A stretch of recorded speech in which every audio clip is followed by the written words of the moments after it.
From ice baths to saunas, I'm trying it all, finding the best ways to live a healthy and cheerful life. And in this video, I'm going to explain the benefits of infrared saunas. I used to work for a company who sold infrared saunas, and one year I worked at a home exhibition, and in return for my work, I got this sauna, and it now sits in my mum's living room. So the first place we're going to start is the difference between a normal sauna and an infrared sauna. A traditional sauna, whether it be a wet one or a dry one, heats the air inside using a heat source, whether that be woods, an electric stove or steam. And an infrared sauna uses infrared light to heat whatever is inside the sauna, but don't think microwave. It uses far infrared light, and the frequency of that light, which is invisible to the human eye, is perceived in the body as heat. And if you're thinking, cool blimey, that sounds exactly like a microwave, some massage therapists use infrared light prior to treatment. They primarily use near-infrared and mid-infrared light to warm the muscles, relax the body and increase circulation to the area before treatment. You'll also be familiar with infrared light that's used in lamps in pub gardens and gardens. Infrared saunas have all the same benefits as a regular sauna, as it's a way of warming the body, so let's cover those benefits first. And if you're here watching this video to find out the benefits of infrared saunas specifically, then jump ahead in this video, I'll put the timestamp up here. This is probably an important point for me to say. I'm not a doctor or anything remotely similar. I'm just a regular person looking for ways to live a healthy and cheerful life. And I've done the best I can to find the most accurate information possible for this video. That's that bit out of the way, let's talk about the benefits. Saunas have been used for thousands of years, with the earliest thought to be from 2000 BC. With heat penetrating the body and relaxing the muscles, it's great for achy muscles and joints and conditions such as arthritis. We all know that wonderful feeling of stepping inside the sauna, and as soon as the heat touches our body, it's instantly relaxing.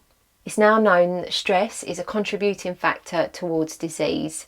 Being in a sauna not only provides relaxation for the body, but also provides a calming environment for the mind. And with that relaxation comes a reduction in stress hormones. It's kind of a holistic approach, not looking directly at the benefits of using heat on the body, but more so looking at the entire process of using a sauna. When using a sauna, it helps stimulate heat shock proteins in the body, which in turn increase the amount of lymphocytes, neutrophils and basophils in the blood, and these are all types of white blood cells that help protect against infection. And as we age, the proteins in our cells may start to dysfunction or become damaged. Heat shock proteins, which are stimulated with sauna use, help prevent that damage to the cell. And there's a fascinating video over here on YouTube by Dr. Rhonda Patrick, and I'll add that up here. I really recommend watching it. It's also been found that people with increased levels of heat shock proteins have a greater chance of living to 100 if that's your kind of vibe. And this thing of heat shock proteins is similar to that of having ice baths, where having cold therapy stimulates cold shock proteins. And if you want to learn more about cold therapy, I'll add a video of me sitting in a wheelie bin of ice cold water up here. The next point is a bit of a tricky one because there's various thoughts on detoxing. It seems that the word is thrown around quite a lot these days, and also there's a number of conflicting articles online to suggest that sauna use is either good for detoxing or it doesn't detox us at all. I'm not qualified to give you the correct answer, so I'll do my best to give you a good one. The body is detoxing all the time, with the liver and kidneys doing most of the work. Sweating, however, has the primary role to cool the body down when it's hot, and some studies show that sweat does have toxins, heavy metals and chemicals in, but with so many conflicting articles online, it's hard to know what's correct. Here are some statements that I found on the internet. This one suggests that sweat has no toxins in, but then I also found this one, saying that sweating does help us detox from heavy metals and eliminate chemicals. It's really hard to know what's true, but you know what? There's loads of other benefits, so for the word detoxing, I think I'll leave that one with you guys. Getting warm in a sauna mimics cardiovascular activity, increasing plasma and blood flow to the heart and increasing the heart rate. It's been said online that using an infrared sauna for an hour, you can burn between 300 and 600 calories, and that seemed like loads for just sitting here doing nothing. So I did a little test. I sat in my sauna for an hour and I monitored my calorie burn, and I burn 80 calories. And that's really far from 300 to 600 calories. So if you are looking to get a sauna exclusively for calorie burn, then I'd say you're probably looking into it for the wrong reason. But that is just my personal opinion.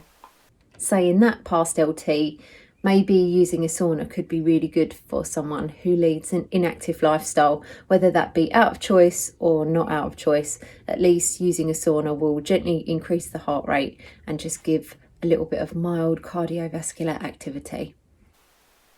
It has been shown that sauna use has been linked to increased longevity and therefore living a longer life. And I'm going to have to read this one from my notes.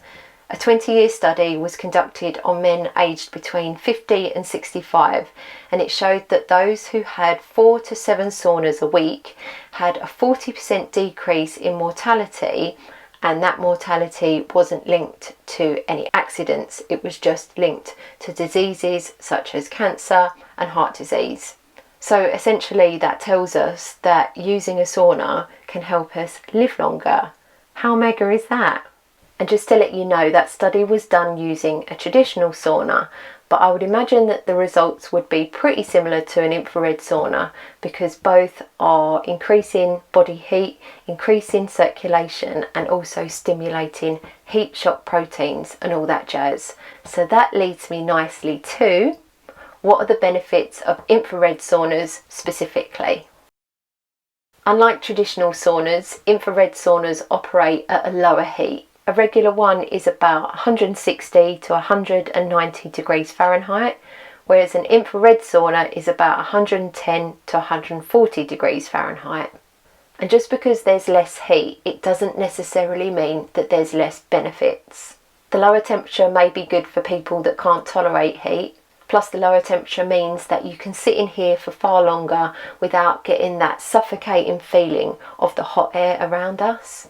In a traditional sauna, the time to stay in is around 10 to 20 minutes, maybe longer if you're used to heat. And in an infrared sauna, you can sit comfortably in it for an hour, maybe even longer. It's common to think that the hotter the temperature, the more benefits we're experiencing, but that really hot temperature for some can be really stressful, and there are many benefits of that gentler infrared heat. The infrared heat can penetrate up to 10 times deeper than a regular sauna. With a normal sauna, the heat will penetrate the skin about 3 millimeters, but sitting in an infrared sauna, the heat will penetrate up to 30 millimeters, which is 10 times more, that's 3 centimeters. And that's because we're using light to penetrate the body as opposed to direct heat. I hope that makes sense.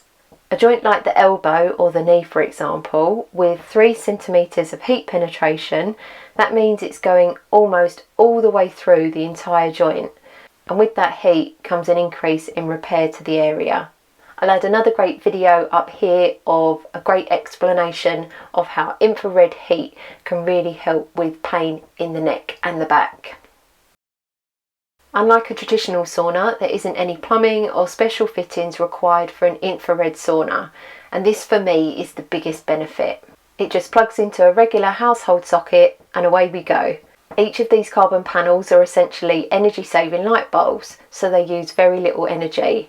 And one of the best things about this is this sauna only costs about 30 pence to use for 1 hour. There's only about 5 minutes until it heats up, but as soon as you turn the unit on, you can jump straight in because the light will start working on your body. Now I've been told that these panels last for 10,000 hours, which means that if I was to use the sauna every single day for 1 hour, it would last 27 years. And this sauna comes flat pack and slots together easily, and it can be moved if I move house. One of the downsides of this is the amount of space it takes up, and my mum really wants her living room back, so I'll be selling this one soon. But I am going to try an infrared blanket and do a video review on that, which I'm really looking forward to. So if you want to see that, then look out for that on my channel. And before this video ends, here's just a few neutral points that I want to add in about infrared saunas.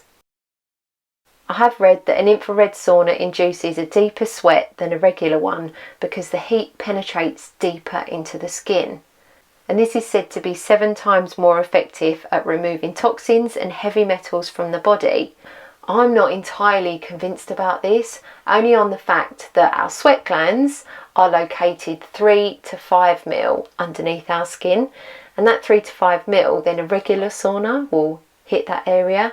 Any deeper, then it's just going into the muscle, and you can't sweat via your muscle, or at least I don't think so. If you know any different and you're qualified to say, then please add it in the comments box.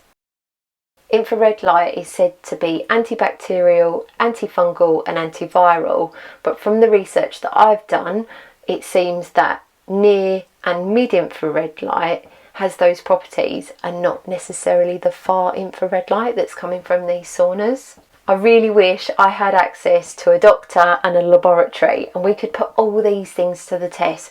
Detoxing, heavy metals, 7 times more effective, antifungal, antiviral. Who knows, maybe one day we can do it. It's what dreams are made of. The recommended time to sit in an infrared sauna is between 30 and 45 minutes 3 times a week. Some infrared saunas come as pods and others are cabin styles like my one, and the same infrared light is used in lamps, blankets and other devices, and some of these devices I really look forward to reviewing on my channel soon. I really like my infrared sauna, mainly because I can use it at home and sit in it for ages. I really feel as though I get many benefits such as relaxation and pain relief. And if you're looking to buy an infrared sauna and you're based in the UK, then I got mine from a company called The Wellness Tree, and their units are really well made, the customer service is excellent, and the EMF, which is the electromagnetic field, on this device is as close to 0 as it can be if you're into stuff like that. If you have any questions about infrared saunas or you're experiencing benefits yourself, then I would love to hear from you in the comments box. I've got lots more videos coming up. I've got product reviews and I've got challenges, all things about living a healthy and cheerful life. So if you're into stuff like that, then consider hitting the subscribe button. And if you've got any suggestions on what I ought to make a video about, then please put that in the comments box. I really hope you found this video useful. Thanks for watching, and hopefully I'll see you at another video again soon. Whew. Okie dokie. That was a bit of a hot one, wasn't it? Nice though. Hope I haven't broke my other camera.